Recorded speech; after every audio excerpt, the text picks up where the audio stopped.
It's time for the Douglas Coleman Show. Smooth and Savvy is joined by some of the hottest talent in the entertainment industry, from musicians to authors and all those in between. And now, ladies and gentlemen, here he is, Mr. Smooth and Savvy himself, Douglas Coleman.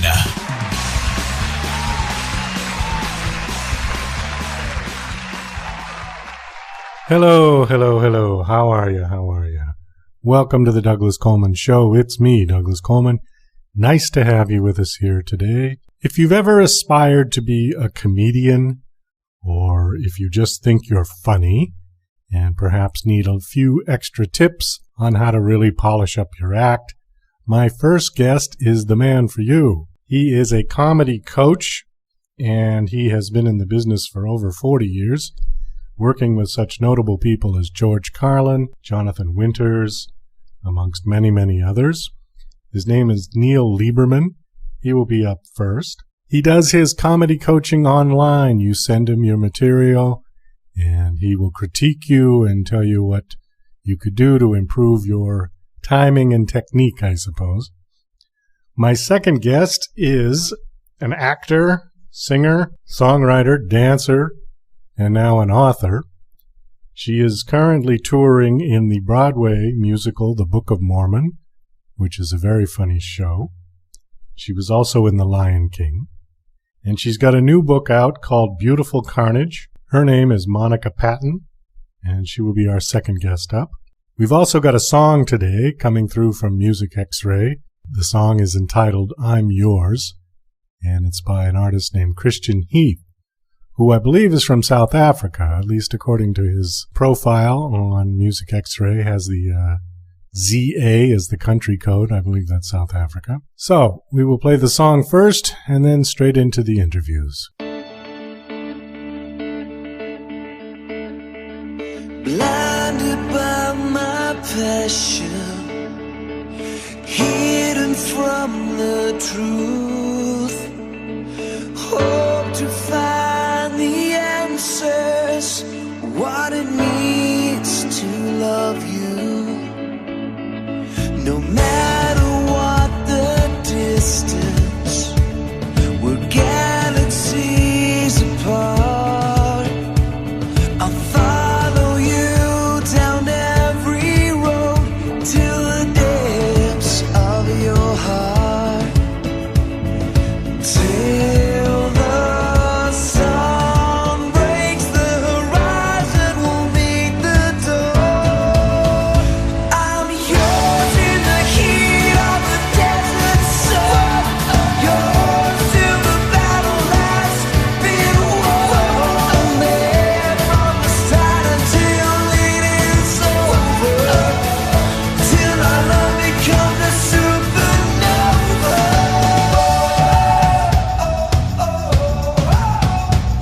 No matter what the distance, even galaxies apart, I'll follow you down every road. You were my choice from the start. Till the sun breaks the horizon, we'll meet the door. I'm yours in the heat of the desert sun, yours till the battle has been won.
You're listening to Mr. Smooth and Savvy right here on the Douglas Coleman Show. We'll be right back after these commercial messages. In-house production and recording in Louisiana Publishing Company is now offering a special for podcasters on their CD Pro Radio network. For just $20 a month, CD Pro Radio will broadcast your podcast twice a week on their network. This is a great and inexpensive opportunity for podcasters to gain some exposure for their show without having to spend a lot of money. Please check them out at cdproradio.com. That's cdproradio.com. Go listen, download, and subscribe to The Douglas Coleman Show. It's available at the website douglascolemanmusic.com/DCS. Also on iTunes, Spreaker, and YouTube. The Douglas Coleman Show is an internationally syndicated talk and music show that features fascinating and sometimes famous guests from all aspects of the entertainment industry. The topics can range from light and fluffy to sober and serious. Our focus is on music artists, but we also feature producers, authors, directors, and even promoters. The Douglas Coleman Show. Sometimes chat, sometimes music, always entertaining. Again, it's available today at the website douglascolemanmusic.com/DCS. You can also connect with them on Facebook at Douglas Coleman Show 1, follow on Twitter at Douglas Coleman 3, and you can even find them on TuneIn Radio. Again, that's the Douglas Coleman Show at the website douglascolemanmusic.com/DCS, iTunes, Spreaker, YouTube, and more. Go listen, download, subscribe, and share with your social networks today. Acclaimed author of Garden, Jane Yates brings you the first book in a new trilogy, Octopus Pirate, a story of a foundling who has unusual talents, such as the ability to communicate with octopuses. As a baby, he was washed up on an island off the Scottish mainland. An eccentric former nun who lives alone with cats brings him up. He joins a circus and narrowly escapes plots against him, flees to Cornwall, builds a replica pirate ship that's also an airship to travel back in time to fight real pirates. Get your copy today from Amazon, only 99 cents. DJC Music and DJC Productions are pleased to announce a brand new website. We have started a listing website for radio show hosts as well as potential show guests. This is a meeting site where hosts and guests can come together. Show hosts can list their show and types of guests they're interested in booking. Potential guests can list their talents, bio, accomplishments, or anything they feel makes them an interesting radio show guest. There are no recurrent payments, only a one-time $5 listing fee. Your listing will stay up until you decide to cancel. Previous guests of the Douglas Coleman Show are welcome to submit their guest listing free of charge. Go to radiohostsandguests.com. That's radiohostsandguests.com. Okay, please welcome Neil Leiberman. Hi, Neil. How are you? Hello, Mr. Smooth and Savvy. How are you? Doing well, thank you. You have been in comedy for over 40 years. That's a long time, yeah? Yes, I'm very, very old and tired. What was your first job? Were you a comedy coach all the way along, or did you do something else first? I started as a comedian in the mid to early 70s at the Comedy Store in L.A., and, I was a pretty good comic, really a mediocre comic, not a great comedian. But for some reason, the other comedians were asking me for advice. They'd pull me behind the Comedy Store and say, what do you think of this joke? And I didn't know why they were asking me, but the advice that I was giving them seemed to be working. So one day they sort of teamed up and all pulled me behind the Comedy Store and said, wow, you should be doing this, for a living. And at the time, there was no such thing as a comedy coach. I basically invented the job and trademarked the name comedy coach. And, it allowed me to work in 1,000 different styles versus just my own style. And I didn't have to hang out in smoke-filled comedy clubs anymore. And it just sort of snowballed from there. Now, some of the old-timers, when I say old-timers, I mean stand-ups like Rodney Dangerfield, I suppose George Carlin would constitute an old-timer at this point. Did they use comedy coaches, or were they just did it on their own? Or was there no such thing? There was no such thing as a comedy coach. Okay. Just did not exist. I created the job. Now there are many, many people doing it. None of them as good as I am. Just kidding. Oh, of course not. Oh. I'm sure there are some good ones out there. But it's really something I love to do. I love working with comedians, and my success rate has been pretty good. Who are some of your favorite comedians? Well, I like the old guys. I like, again, Bob Newhart, George Carlin, Robert Klein, Jerry Lewis was a big favorite of mine as a kid and as an adult, and I'm not afraid to admit that. One of my favorites, he wasn't exactly a stand-up comedian, but in terms of his comedic timing, I think he was the master of less is more style of comedy, would be Jack Benny. Yeah, Benny was absolutely one of my top 5 favorite, I would probably say. You talked about timing earlier, and really that's Jack Benny. It's all about timing. It's all about the slow burn, as they used to call it. Just a look could get a laugh that lasted 30 seconds easily. Well, he had that amazing ability to just sort of all this craziness going on around him, and all he had to do was look at the ceiling, and that would be, and that would close the show. He was smart enough to surround himself with great talent. Yes, very true. A lot of comedians aren't willing to share the laugh with other comedians on their show, but smart people like him and Jackie Gleason and even Mary Tyler Moore, were willing to surround themselves with great people and wanted them to get the laughs. I remember an interview with Benny on, I think it was Dick Cavett. And I just saw it recently. Oh, did you? Okay, maybe. And he was talking about that it didn't matter who got the best laugh. As long as the show was funny, that's all people were going to remember, is that it was a great show. It didn't matter who got the biggest laugh. Yeah, right. The next morning people were saying, did you see the Jack Benny show? And that's really all that, right. That's all that really matters. Right, exactly. I also noticed on your bio that you had somebody in Little Miss Sunshine. That was one of the funnier movies I've seen recently. What was your involvement with that? A lot of my students are not only comedians that I work one-on-one with, but also, actors and public speakers and writers and business professionals, musicians, YouTube sensations these days, filmmakers and television, radio, and podcast hosts, you name it. One of my students was in that movie, and that's not only a funny movie, just a really well-made film, I believe, all the way around.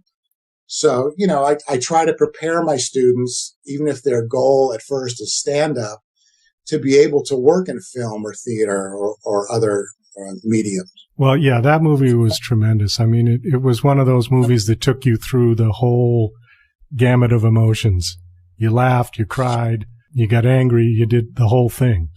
Well, yeah, you had Alan Arkin. You can't go wrong there. Right. One of the questions that I've always been interested in with comedy versus like music and movies, the internet has kind of changed the landscape radically for entertainment media. It seems to me that the faster we get the information, the faster we can download movies on demand, streaming music, it makes things sort of dated quicker. And comedy to me doesn't seem like it is affected by that as much. Chaplin is still funny 100 years later. I Love Lucy is still hysterical. Some movies you watch, like I just recently watched Midnight Cowboy. And although it was a great film in its day, I mean, the acting and everything is still fantastic. But you watch it and you're kind of like, oh, especially that party scene where the psychedelics and all of it, it really looked dated. And then music is sort of the same way. I mean, the Beatles, okay, they're kind of an exception.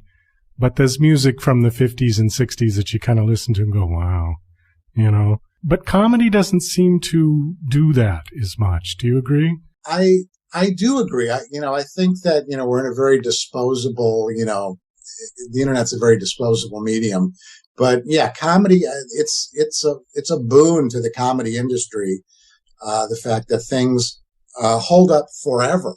I mean, forever. I mean, you can choose anything, that you want to see from as far back as Chaplin, which I'm a huge fan of, and Keaton and W.C. Fields and the Marx Brothers, etc. It's at your fingertips 24 hours a day. What's better than that? Right. Exactly. So yeah, I think it's amazing.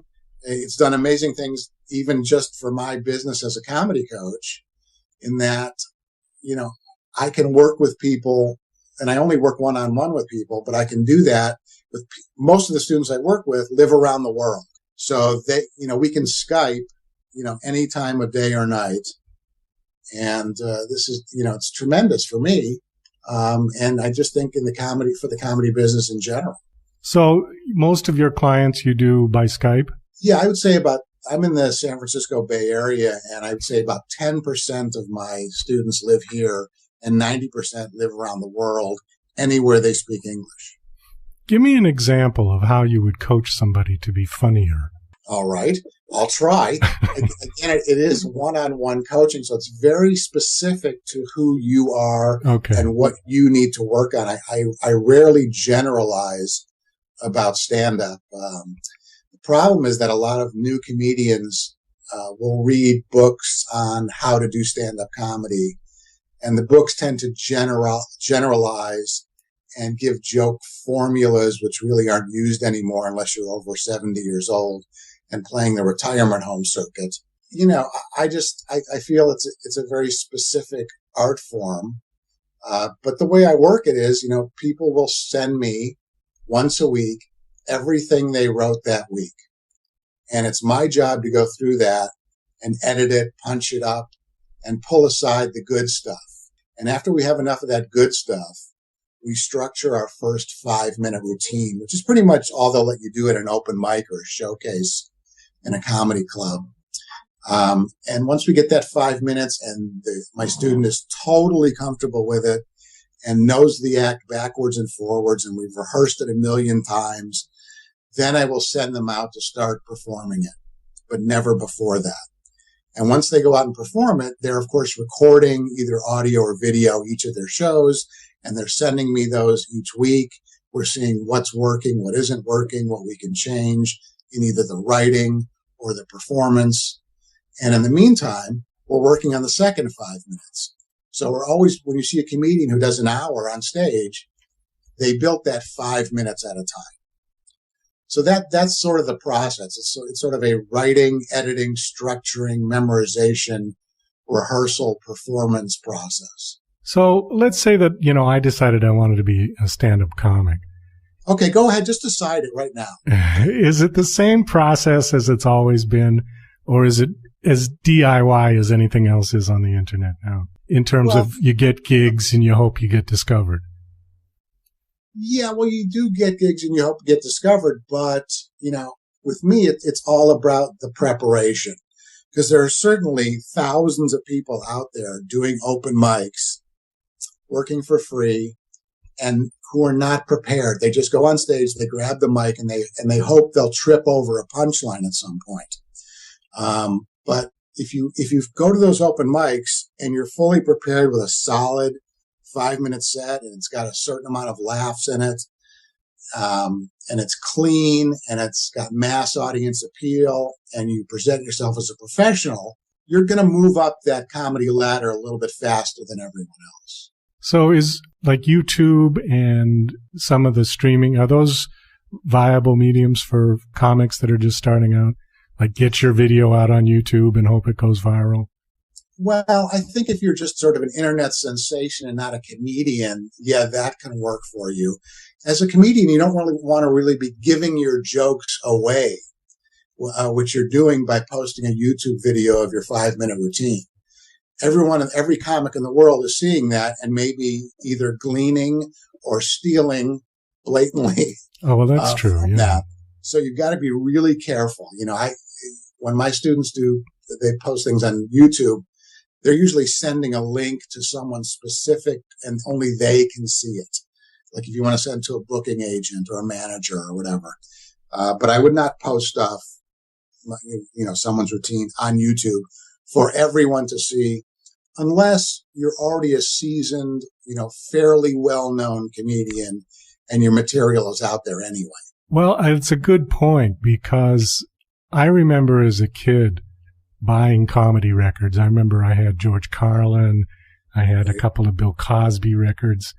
And the one thing that was different about comedy records than music records is that after you played them about 4 or 5 times, they just weren't funny anymore because you've heard it already. Where music you could play over and over and over again. I think you're right. If somebody posts their stuff on YouTube, there's no reason for them to go to see them live because you've heard all their jokes already.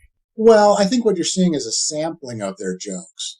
So if you're seeing 5 minutes of a comic who does an hour or an hour and a half, you're just getting a tease at that point, and maybe you will go see them live in a club. And I think we live in 2 different worlds because I listen to comedy albums, 40, 50 times, especially as a kid.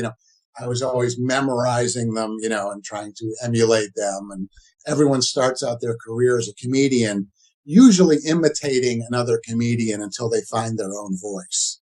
Well, that's similar with musicians that, they'll play their the Beatles records or Elton John or whoever they idolized over and over and over again until they kind of got it and their own self sort of came out of that. I guess for me, once I'd heard the joke, it wasn't funny anymore. Okay. Well, I'm sure there are plenty of people who feel that way. Unfortunately, you're wrong, but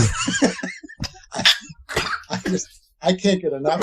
And someone like George Carlin, who you mentioned, was so prolific that, he was always creating so much material. It didn't matter if you heard his stuff.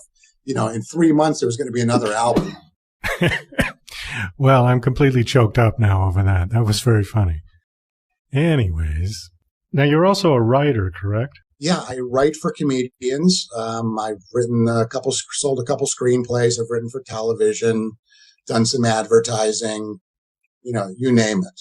And my dad was a freelance writer for over 40 years, which is really difficult to do. Freelance screenwriter? No, freelance being, whether it's television writing or advertising or copyright, you name it. Any writing, yeah. He was published in just about every magazine. Oh, that's great. Yeah. Well, Neil, our time is up. I want to thank you for coming on. Laugh.com is where you can find downloadable comedy, classic comedy. And comedycoach.com is where they can find you. Absolutely. Unless they don't want to find me, in which case that's okay too. Okay. Okay, Neil. Well, thank you very much for coming on the show. It was a lot of fun talking to you.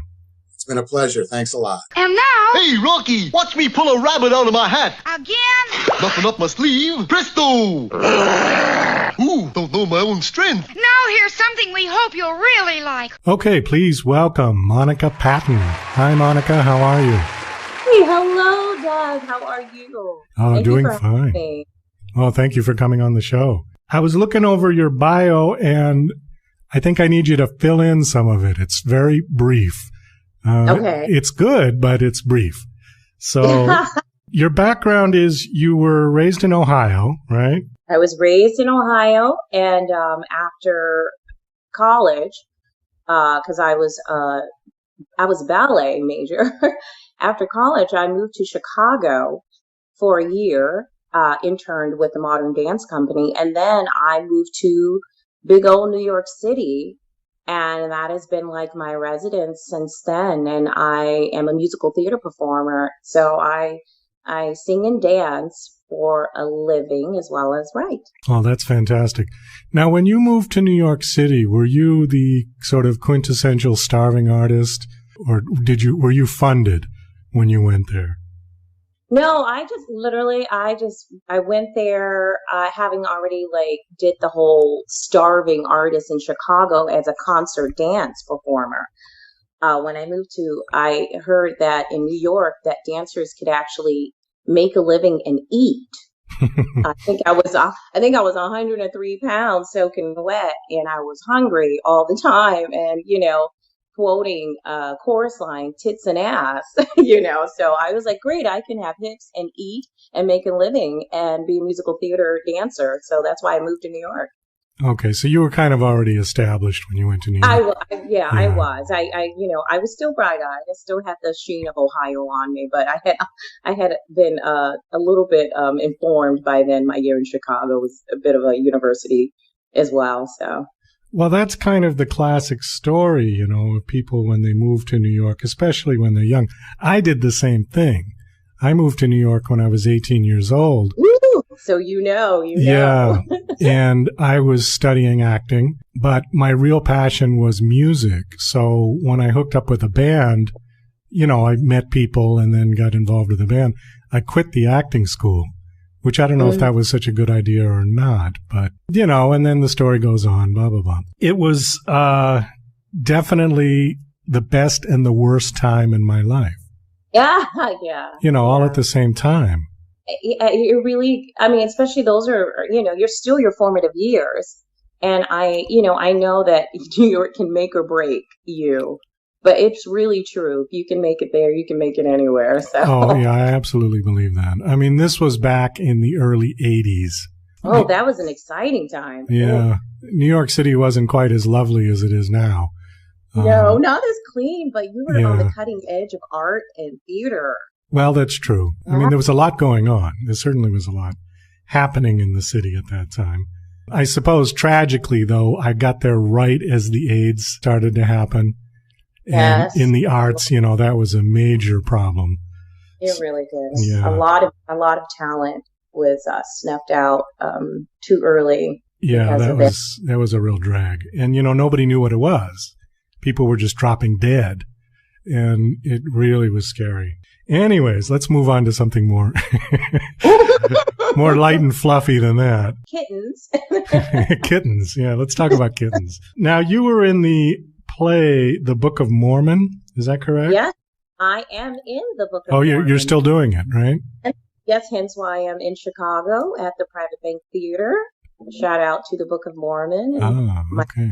My wonderful cast and producers. Thank you very much. But yes, I have been performing in the Broadway musical hit, The Book of Mormon, for going on now 4 years. Wow.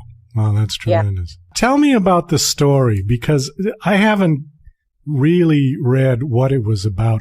Is it kind of a spoof on the whole Mormon thing? Well, it's a religious satire. Okay. I wouldn't want to say spoof, because Matt and Trey are producers, writers, South Park.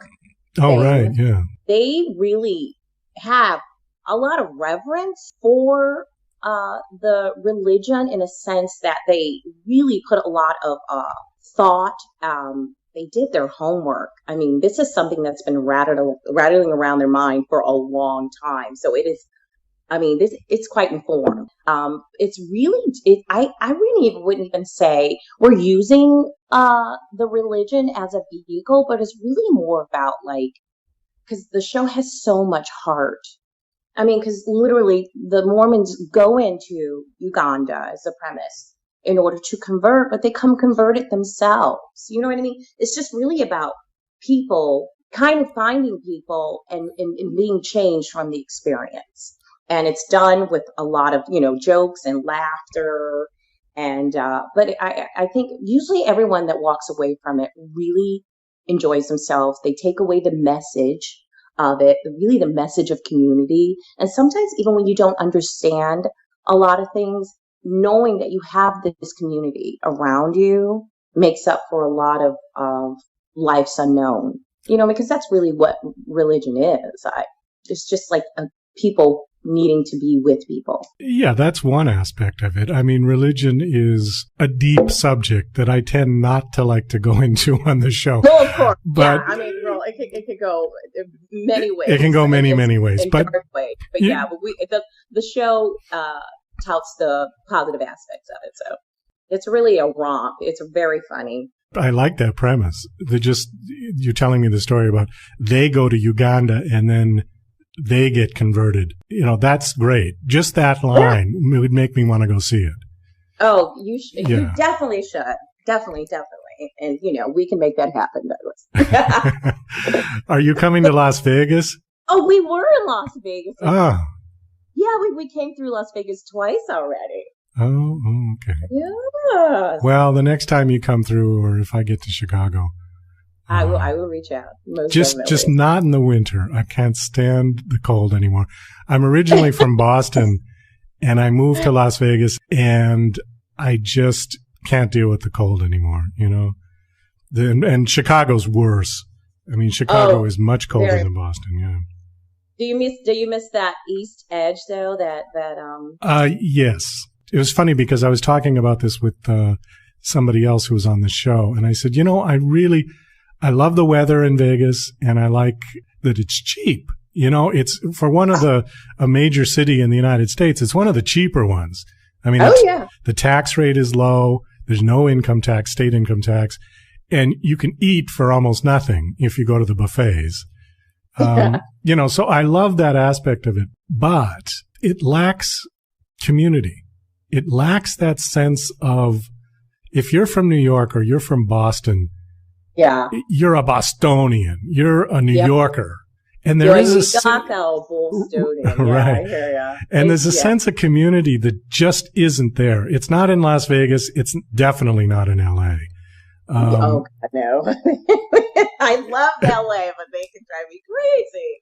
Yeah. But you know what I'm saying, right? It's just, it's just not there. And I do miss that. I used to love to go to baseball games at Fenway Park, and, you felt like you were just like one big family there, rooting for the team. And you go to a game in LA and nobody's paying attention to the game. Everybody's on their phone, The game is just sort of like the TV that happens to be on in the room, but nobody's watching.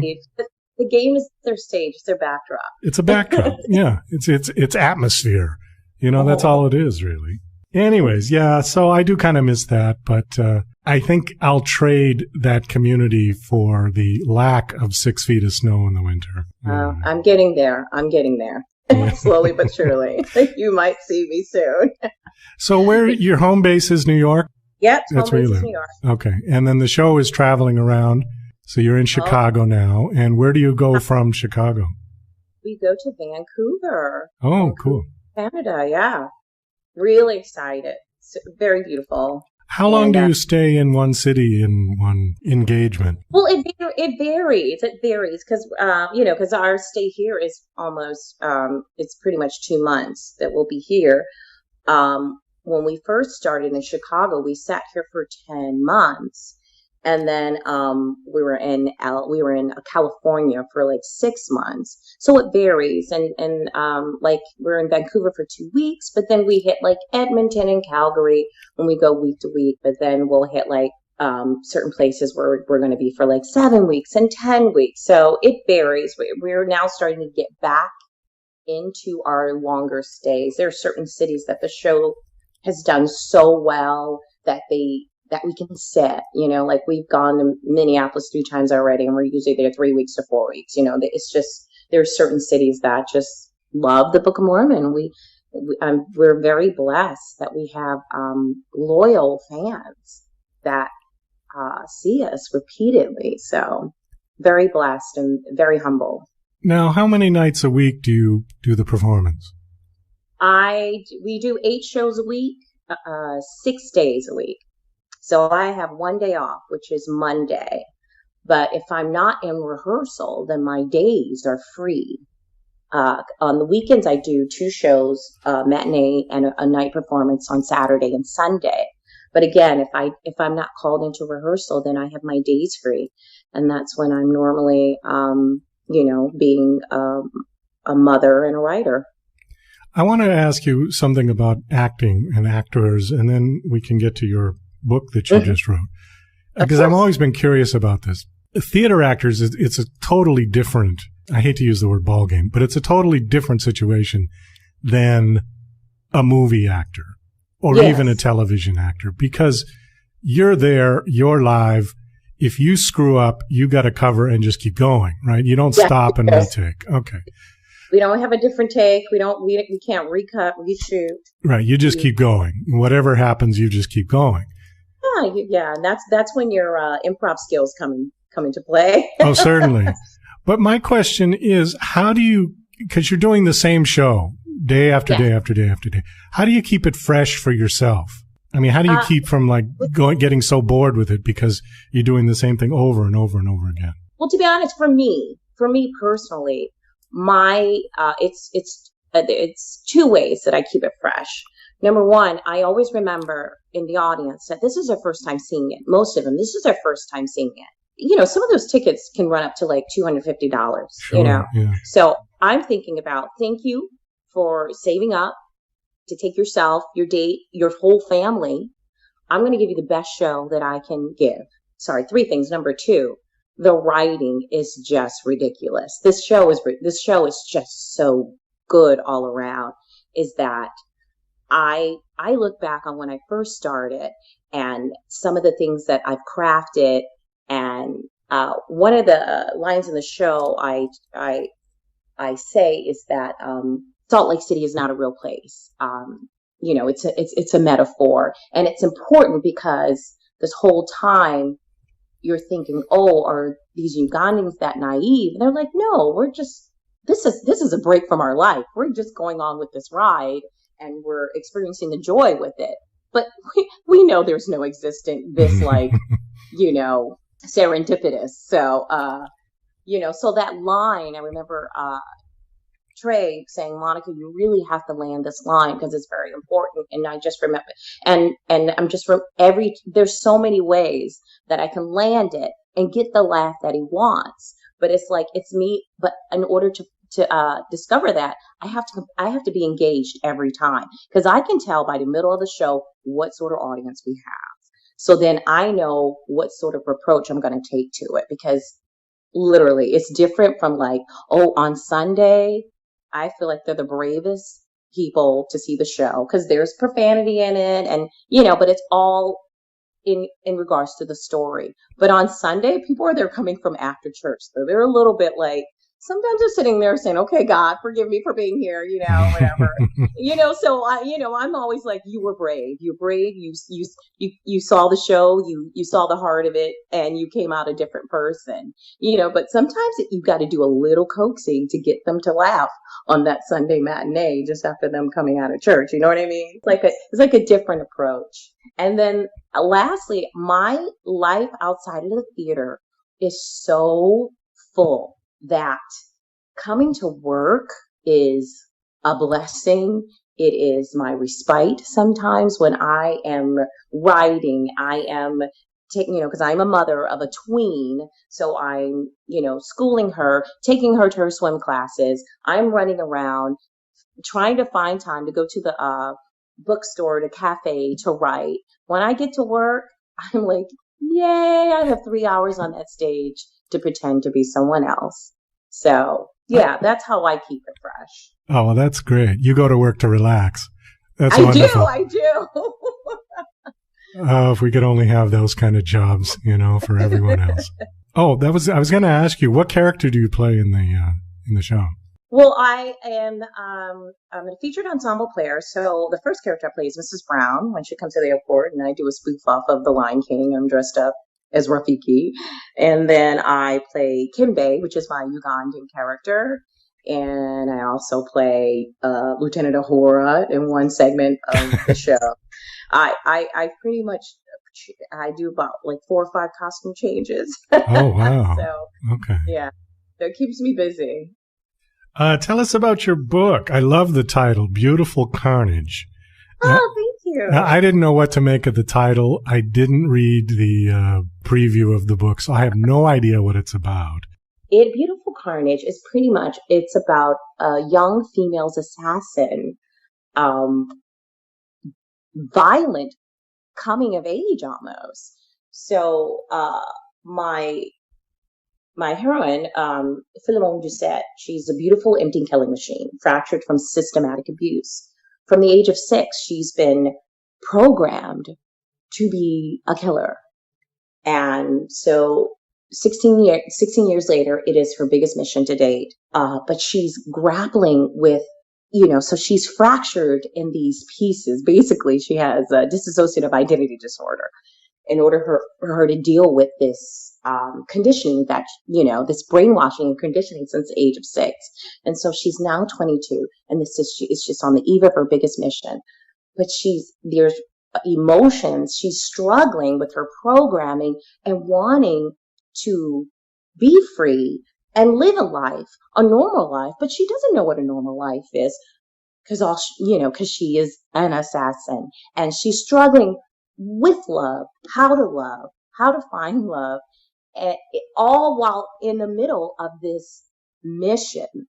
And in order for her to be free, she has to be free of this life she is in, and she has to learn how to be whole, because she is basically assigned parts of her personality to deal with the life she's living. So she herself is not doing the killing. This part of her is doing the killing, and it's almost like they stand apart of her. So at certain points, you see her other two personalities, and at one point they're saying, it is not us. There is no we. There is you. You, the good, the bad, the ugly, are doing all of this. And you can't be free until you are whole. So I'm just obsessed with nurture and nature, because I feel like that's our journey in life, is that our parents raise us the best way they can, and they impart all these what's the word am I looking for? Values? Values, yeah. But then as an adult, what do? We go, okay, this works, this doesn't work. This works, this doesn't work. Oh my God, I'm learning about this about myself and this about myself. So it's a lot of putting on and stripping off. Yeah. Imagine doing that as as an assassin. As an assassin. I pretty much was a child soldier, raised as a child soldier. And really all I want to do is really have a chance to live a life without the gun. Okay, so she's an assassin, and then she has a conflict or a battle of conscience. Yes. Mm-hmm. Oh, that sounds great.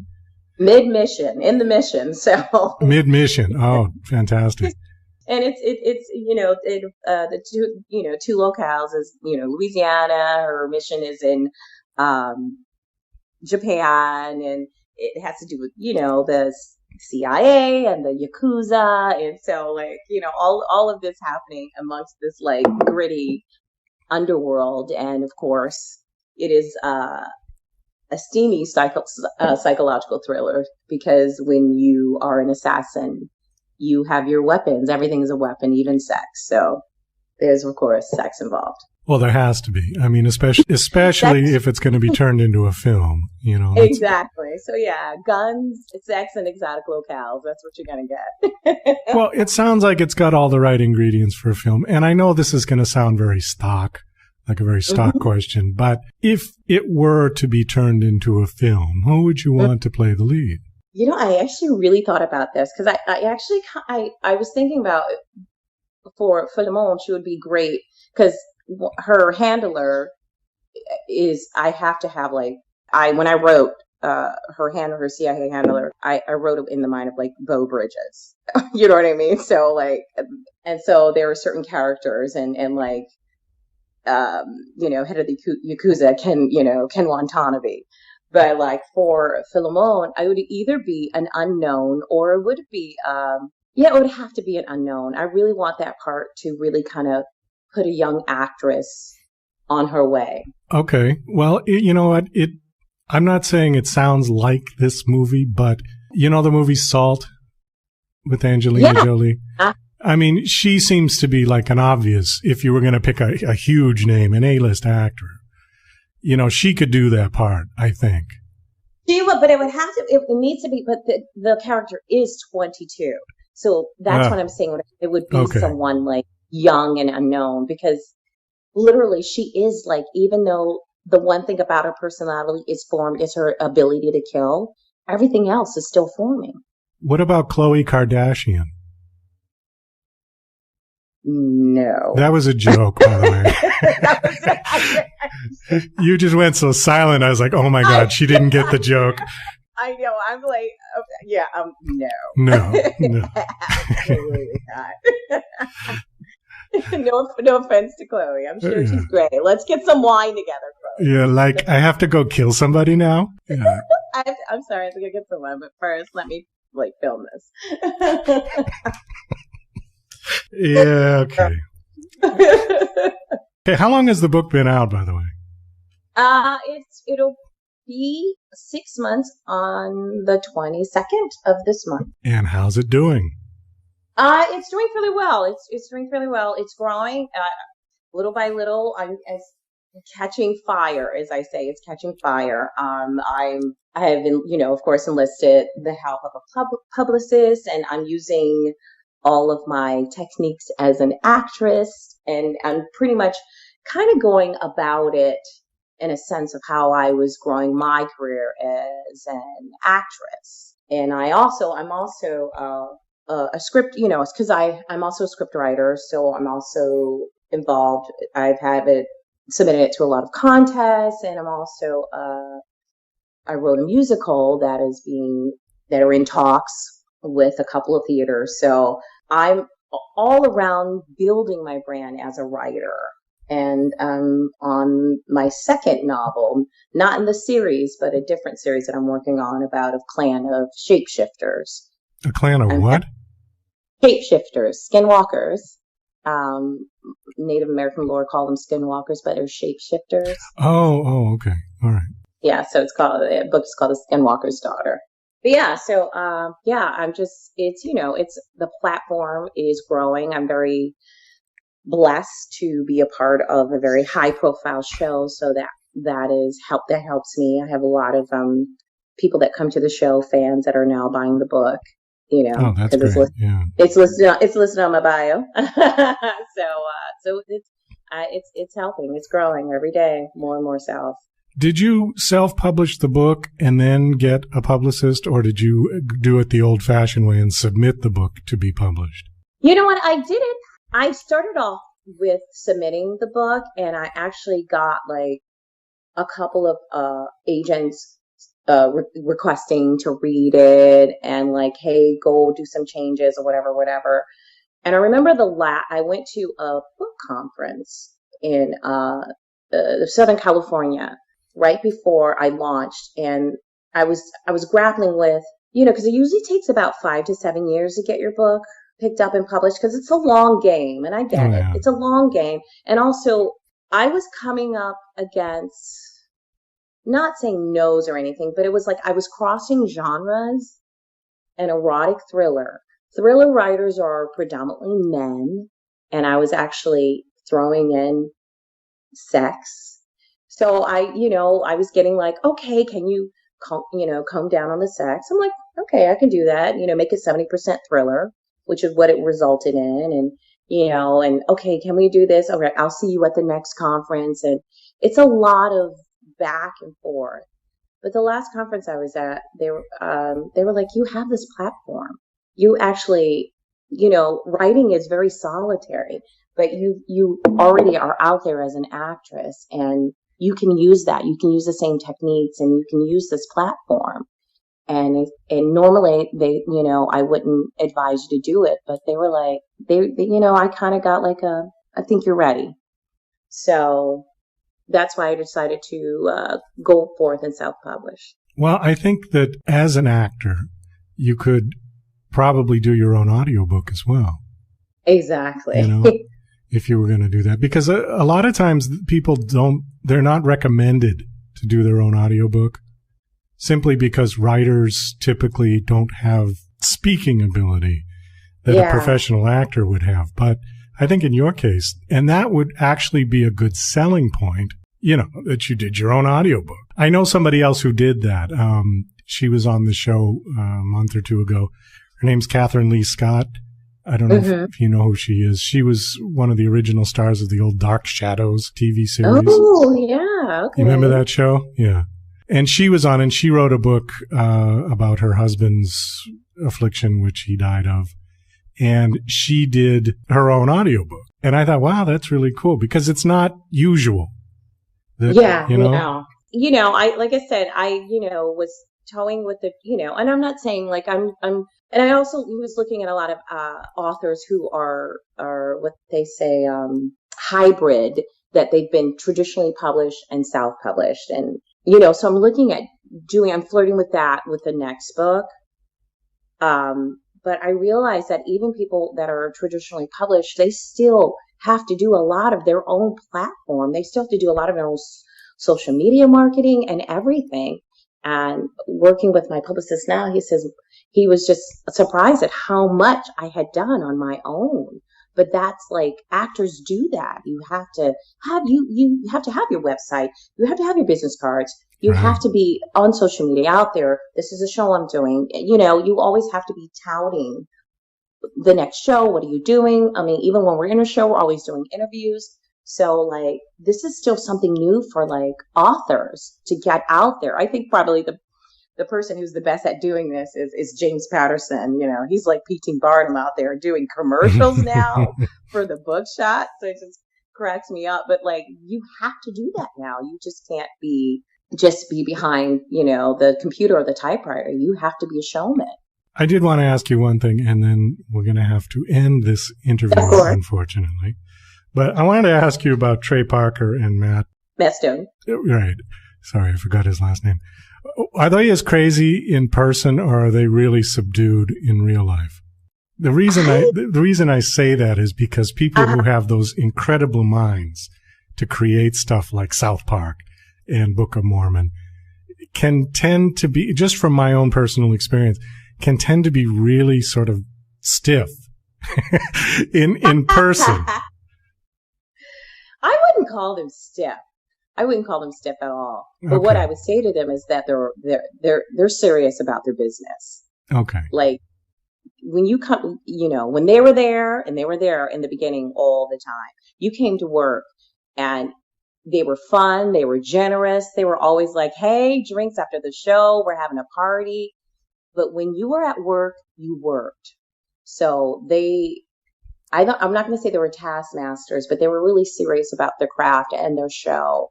And, because they had people that were investing in them as well. Right. So everyone was beholding to everyone. So yeah, they were fun. They were fun to be with after work, after the show. But during work, they were serious. They were your boss. They were your boss, and you did your job. And they knew what they wanted from the actors, yeah? Completely. I mean, because they're actors themselves. They do all the voices. Right. Sometimes you had to say like, hey, trust me, because they're so used to doing all of the characters. Right. Sure, this was weird, like having to deal with actors who were going to like do their own spin on things. Well, listen, this has been a very interesting and fun interview. Your website is monicapattonforever.com.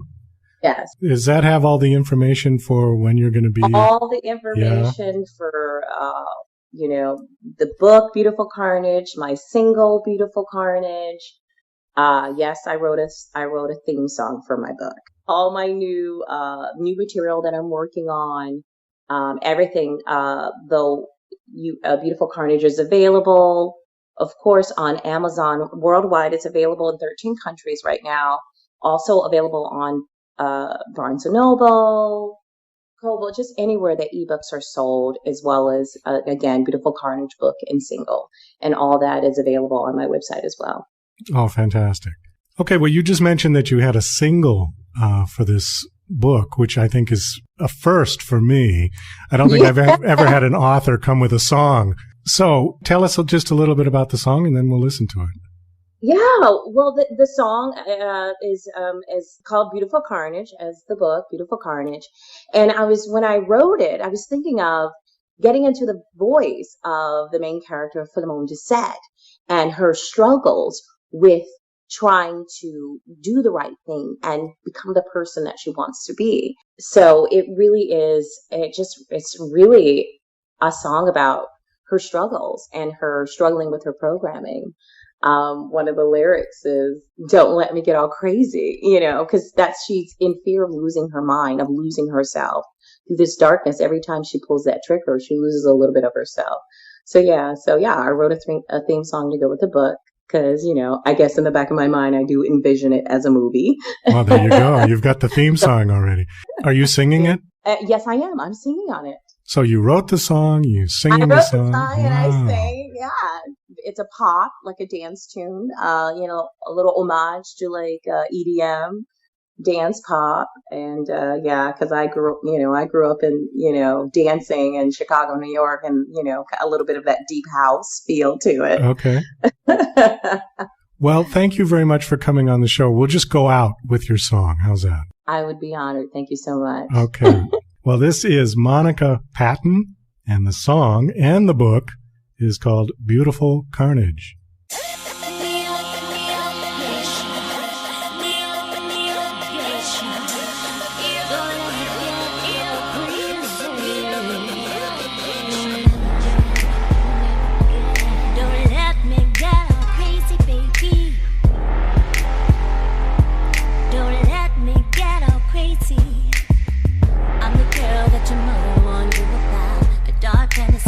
You wanna scream out loud. Little bomb with the sharp stick inside. We'll have some fun, then you can hurry up and die. Don't cry, cause it's not personal. I'm a little off and the drugs don't work, Don't get upset, it will only hurt a little bit. Drink it all, I promise you to make it quick.